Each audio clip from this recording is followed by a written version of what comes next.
Durandhar 2 the revenge. Modi cameo பண்ணியிருக்காரு நிறைய பேர் சொன்னாங்க. அந்த ஃபைனல் டெசிஷன் படம் இருக்கு இல்லையா, ஃபைனல் டெசிஷனை விட இதில் விதவிதமாக வந்து கொள்றாங்க. பார்க்குறப்ப ஷாக்காக இருக்குது. குமுதமை தொடர்ந்து ஆதரித்து வரும் குமுதம் நேயர்களான இஸ்லாமிய சகோதர சகோதரிகளுக்கு எனது இனிய ரமலான் நல்வாழ்த்துக்கள்.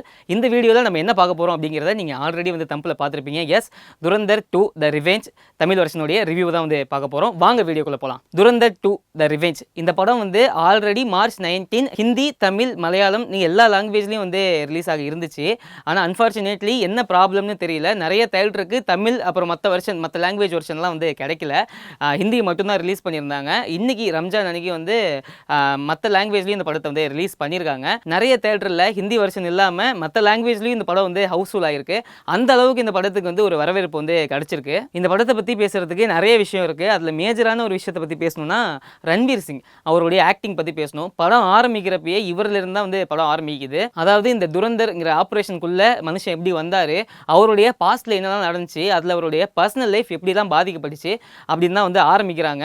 அவரோட பாஸ்ட் பற்றி நமக்கு பார்ட் 1ல் பெருசாக சொல்லியிருக்க மாட்டாங்க. பார்ட் 2ல் அதிலிருந்து ஆரம்பிக்கிறாங்க. சூப்பராக வந்து இருந்துச்சு. இந்த படம் ஸ்டார்ட் ஆகிறப்பயே ஒரு அப்படியே ஆடியன்ஸ் வந்து உட்காந்து கண்ணிமைக்காமல் பார்க்க வச்சுட்டாங்க அப்படின்னு தான் வந்து சொல்லணும். சூப்பரான ஒரு ஃபைட் சீன் வந்து ஸ்டார்டிங்லேயே வருது. அவங்களுடைய அழகான அந்த ஃபேமிலி எப்படி அவங்க ஊரில் இருக்கிறவங்களாலேயே வந்து சீர்குலைக்கப்பட்டது, அதுக்கு ரன்வீர் சிங் வந்து எப்படி ரிவெஞ்ச் எடுத்தார். ஃபஸ்ட்டே வந்து ஒரு ரிவெஞ்ச் எடுத்திருப்பாரு அவருடைய ஃபேமிலிக்காக. அதுக்கப்புறமா ஒரு சில பல காரணங்களால் அவர் இந்த துரந்தர்ங்கிற ஆப்ரேஷனுக்குள்ளே வந்துருவார். ரன்வீர் சிங் வந்து ஆக்ஷன் ஆகட்டும், அப்புறம் எமோஷனல் காட்சிகள் ஆகட்டும், காமெடி சீன்ஸ் அவர் கிடையாது. இந்த ரெண்டு ஏரியாலையுமே வந்து பயங்கரமாக விளையாண்டுருக்காரு. முக்கியமாக அவருடைய ஃபிசிக், அவர் பாஸ்டில் ஒரு ஃபிசிக் வந்து வச்சிருப்பாரு. அது வந்து சூப்பராக இருக்கும். ரொம்ப ஒல்லியாக ஒரு டிஷர்ட் ஒன்று போட்டு, அப்போ வந்து அவர் மிலிட்ரி ட்ரைனிங்கில் இருந்த மாதிரி காமிச்சிருப்பாங்க. அதுக்கு ரொம்பவே ஆப்டாக அந்த ஷேவ்ட் லுக்கில் நல்லா இருந்தார். அதுக்கு ரொம்பவும் மெனக்கிட்டு இருக்காரு. அந்த பாஸ்ட்லேயே வந்து அவருக்கு வந்து ஒரு எமோஷனல் சீன் இருக்குது. அந்த எமோஷனல் சீனில் வந்து சூப்பராக ரன்வீர் சிங் அழுதாருன்னா நமக்கும் வந்து அழுக வந்துடும். அந்த மாதிரியான ஒரு தரமான ஒரு ஆக்டிங்கை வந்து தந்திருக்காரு. அதை விட அதிகமாக ஸ்டன் சீனில் சூப்பராக வந்து மெனக்கிட்டு இருக்காரு. படம் ஸ்டார்ட் ஆகிறப்பே ஒரு ஸ்டன் சீன் சொன்னல, அது வந்து அப்படியே மின்னல் வேகத்தில் போவோம். நம்ம வந்து யார் அடி வாங்குறா யார் அடிச்சா அப்படிங்கிறது நமக்கு தெரியாது. செம்ம ஒரு எனர்ஜெட்டிக்காக வந்து ரன்வீர் சிங் வந்து தெரிகிறாரு. அதுக்கு மெயின் காரணமான இந்த சினிமோகிராஃபியும் வந்து ஒரு முக்கியமான காரணம். எஸ், பிரம்மாஸ்திரா அப்புறம் வந்து லாப்பட்டா லேடிஸ் இந்த படங்கள்லாம் வந்து சினிமோகிராஃபி பண்ண விகாஷ் அவர்கள் தான் இந்த படத்துக்கும் வந்து சினிமோகிராஃபி பண்ணியிருக்காரு. பிரம்மாஸ்திரா படத்தில் வந்து ஒரு சூப்பரான ஒரு விஷுவல்ஸ் வந்து இருக்கும். அந்த படத்துக்கு விஷுவல் ரொம்பவே முக்கியம்.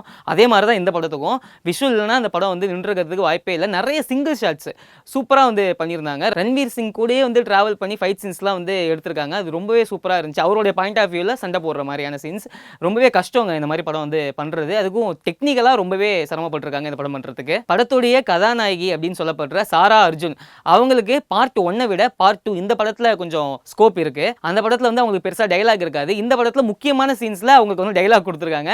அது மட்டும் இல்லாமல் நல்லாவே அதை பர்ஃபார்மும் பண்ணியிருக்காங்க அவங்க. ரன்வீர் சிங்குக்கும் சாரா அர்ஜுனுக்கான இடையில இருக்கிற அந்த லவ் சீன்ஸ்லாம் வந்து நமக்கு அந்த எமோஷனல் கனெக்ட் வந்து சுத்தமாக வந்து எனக்கு ஆகலை. மற்ற ஆடியன்ஸுக்கு அப்படின்னு தெரியல. மேபி அந்த லாங்குவேஜ்லேயே பார்க்குற ஹிந்தி ஆடியன்ஸ்க்கு வேணா ஆயிருக்கும். தமிழில் நமக்கு பார்க்குறவங்க டப்பிங் காரணத்தினாலே என்னன்னு தெரியல, நமக்கு சுத்தமாக வந்து எமோஷனல் கனெக்ட் வந்து ஆகலை. ரன்வீர் சிங்குக்கும் அந்த ஜூஸ் ஷாப் ஓனர் இருப்பார் இல்லையா, துரந்தர் 1ல் வந்து அவர் வந்து ஒரு இடத்துல அடைக்கலமாக இருப்பார் இல்லையா, அவரும் வந்து ஒரு இந்தியன் ஏஜென்ட் தான். ரன்வீர் சிங்குக்கும் அவருக்கும் இடையிலான அந்த எமோஷனல் காட்சிகள் வந்து லவ் சீன்ஸை விட சூப்பராக வந்து ஒர்க் அவுட் ஆயிருக்கு. அவங்க ரெண்டு பேரும் வந்து பேசிக்கிறது. அப்போது துரந்தர் வந்து இன்னொரு இந்தியன் ஏஜென்ட்டான அந்த ஜூஸ் ஷாப் ஓனர் அவரை வந்து கொல்ற மாதிரி ஒரு சுச்சுவேஷன் வந்துடும். அதுக்கப்புறமா அவர் கொன்னுட்டு அதுக்கப்புறமா 2 டீ சொல்லுங்க அப்படின்னு சொல்லிட்டு அவர் ஃபீல் பண்ணுற இடத்துல வந்து எல்லா ஆடியன்ஸையுமே வந்து கண்கலங்க வச்சிருக்காங்க. இந்த லவ் சீன்ஸை விட இது சூப்பராக வந்து ஒர்க் ஆயிருக்கு. பார்ட் 1ல் ரஹ்மான் த கிட் அப்படின்னு சொல்லப்படுற ஆகாஷ் கண்ணாக்கு ஒரு செம்மையான ஒரு தீம் இருக்கும். அவரை பற்றி தான் வந்து படம் வந்தப்போ எல்லாருமே பேசினாங்க. அதுலேருந்து தான் அப்படியே கொஞ்சம் அந்த ஃபைட் சீன் முடிஞ்சு அப்படியே படம் ஸ்டார்ட் ஆகுது. அப்படியே நம்ம நேம்லாம் போட ஆரம்பிக்கிறாங்க. அவருக்கு கொடுத்த பிஜிஎம் மாதிரி இங்கே வந்து எதுவுமே ஹிட் ஆகுது துரந்தர் 2ல. பட் பின்னணி இசையில் வந்து பின்னி எடுத்திருக்காரு மியூசிக் டைரக்டர். ஒவ்வொரு கேரக்டருக்குமே வந்து ஒவ்வொரு தீம் மியூசிக் கொடுத்துருக்காங்க. அது எல்லாமே வந்து நல்லா இருக்குது, சூப்பராக பண்ணியிருக்காங்க. ரஹ்மான் த கிட் அதாவது ஃபர்ஸ்ட் பார்ட்டில் அதிகம் பேசப்பட்ட அந்த கதாபாத்திரம் இருக்கு இல்லையா, அதுக்கு ஈக்குவலான ஒரு ரோல் தான், வில்லன் ரோல் தான் வந்து இங்கே இக்பால்னு சொல்லிட்டு ஒரு கேரக்டர். அந்த கேரக்டர் வந்து கிளைமேக்ஸ் வரைக்குமே ஹீரோக்கு பயங்கரமான டஃப் கொடுக்குது. கிளைமேக்ஸில் ஒரு ஃபைட்லாம் வந்து என்ன இவன் எவ்வளோ அடித்தாலும் திரும்பி வந்துக்கிட்டே இருக்கான் அப்படிங்கிற மாதிரி ஃபீல் கொடுத்துச்சு. எப்போவுமே ஒரு ஹீரோவுக்கு நல்ல ஸ்ட்ராங்கான ஒரு ஆப்போனன்ட் இருந்தால் தான் அந்த ஹீரோ வந்து பயங்கர ஸ்ட்ராங் ஸ்ட்ராங்காக தெரிவார். அது வந்து இதில் கரெக்டாக பண்ணியிருக்காங்க. இக்பால் வந்து சூப்பராக வந்து டஃப் கொடுக்குறாரு ரன்வீர் சிங்குக்கு.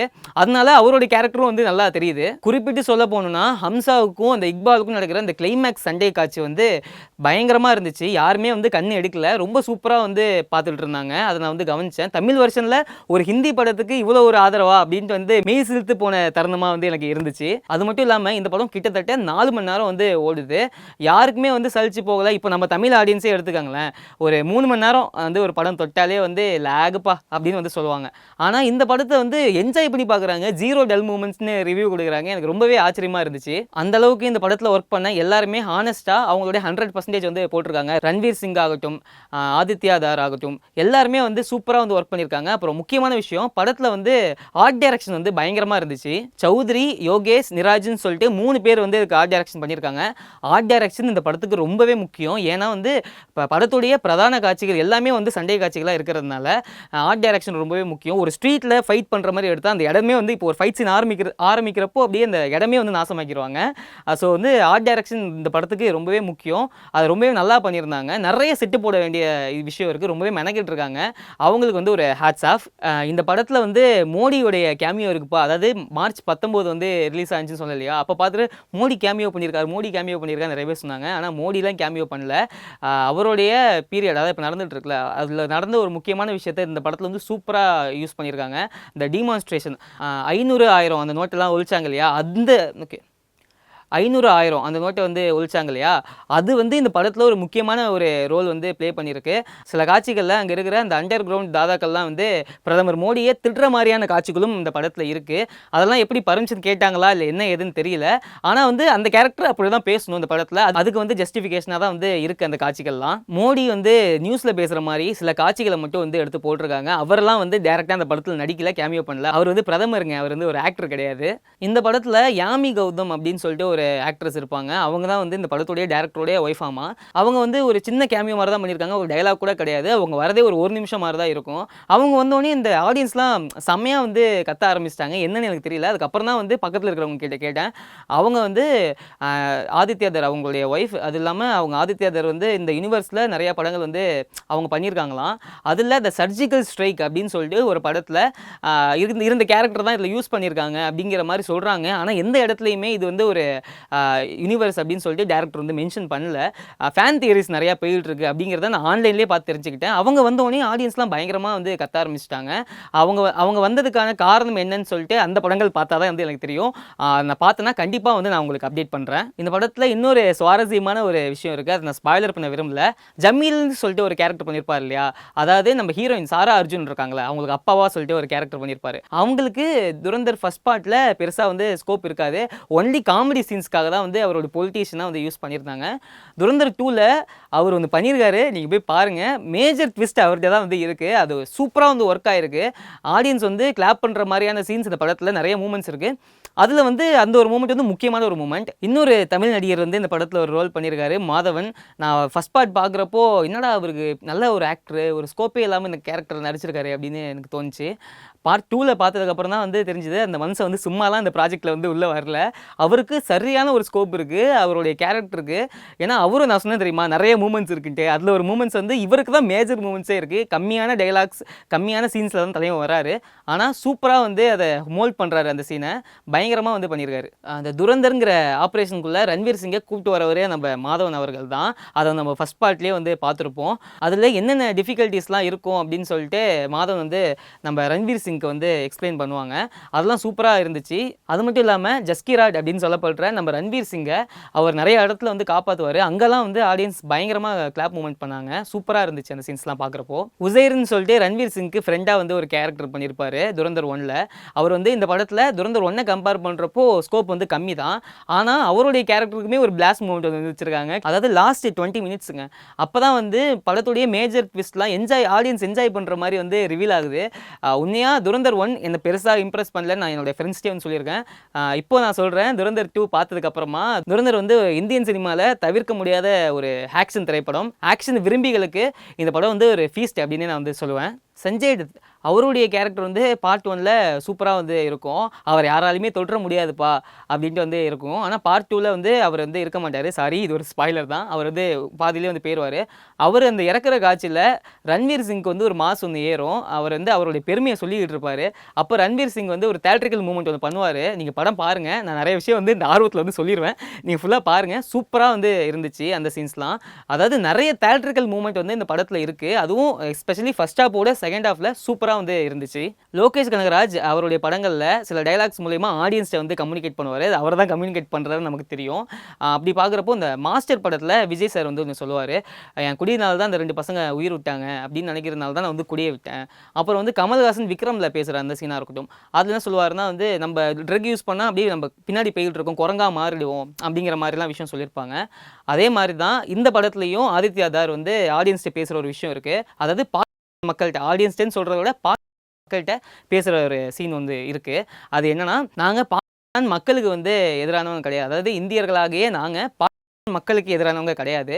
பாகிஸ்தானில் இருக்கிற துரோகிகளுக்கு தான் நாங்கள் வந்து எதிரானவங்க அப்படின்னு வந்து சொல்லியிருக்காரு.